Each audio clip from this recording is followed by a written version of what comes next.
Tandaan nyo lang. Sinisira nyo yung boses ko. Sige lang. Sige lang, Mila, Gina, Herlin. Lahat kayo dito, Lin. Tangina mo. Yung mag-walk away ka kanina sa Quickly, alam kong guilty ka. Yung pang-atake nyo sa akin dito, ayan, yung batuta na yan ng anak ko, na nilagyan nyo kung ano nilagay nyo. Kung it's IB man at nakalunok ako, humanda ka sa akin. Pag ako namatay dito, putang ina nyong mga Pilipina. Kakalkalin ko ang baho nyo. Mula Copenhagen. At lalong-lalo na yung pinaka-worst na Pilipina dito sa Grino. Pinaka-worst na Pilipina ang nakilala ko. Tandaan nyo, umuwi man ako sa Pilipinas, may career ako. Pero alam nyo kung anong ginagawa nyo sa akin? Sinisira nyo ang buhay ko. Yung lalamunan ko ngayon, silent attack ka, putang ina nyo.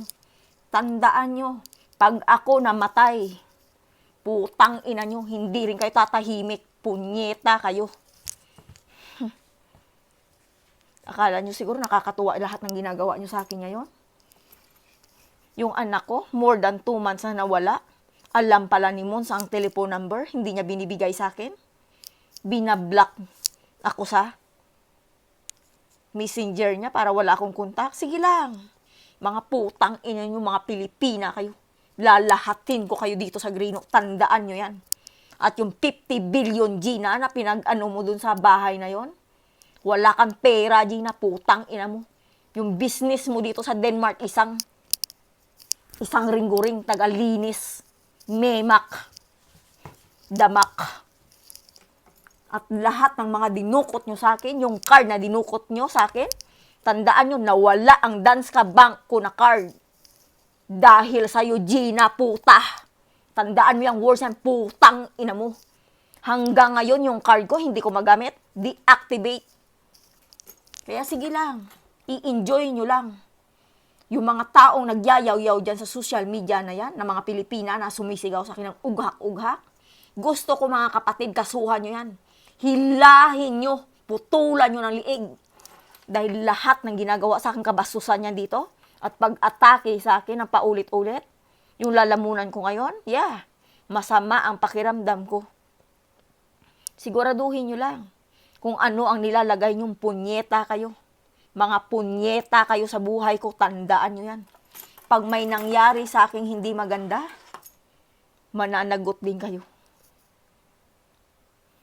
Tandaan mo, may Diyos din na nakatingin sa inyo. Lahat ng karma, gusto ko ma-receive nyo.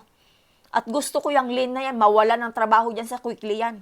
Dahil pag hindi yan umalis dyan, bibidyuhan ko ng bibidyuhan mga Pilipina dito na nakikita ko. Kayo ang dahilan kung bakit naging miserable ang buhay ko sa country nito. Hindi lang simple ang ginawa nyo. Mamamatay tao kayo. At yung tumatawa-tawa na yan dyan, sa social media, ay, kukunin ko ang naipundar niyan sa Pilipinas. Putang ina nyo.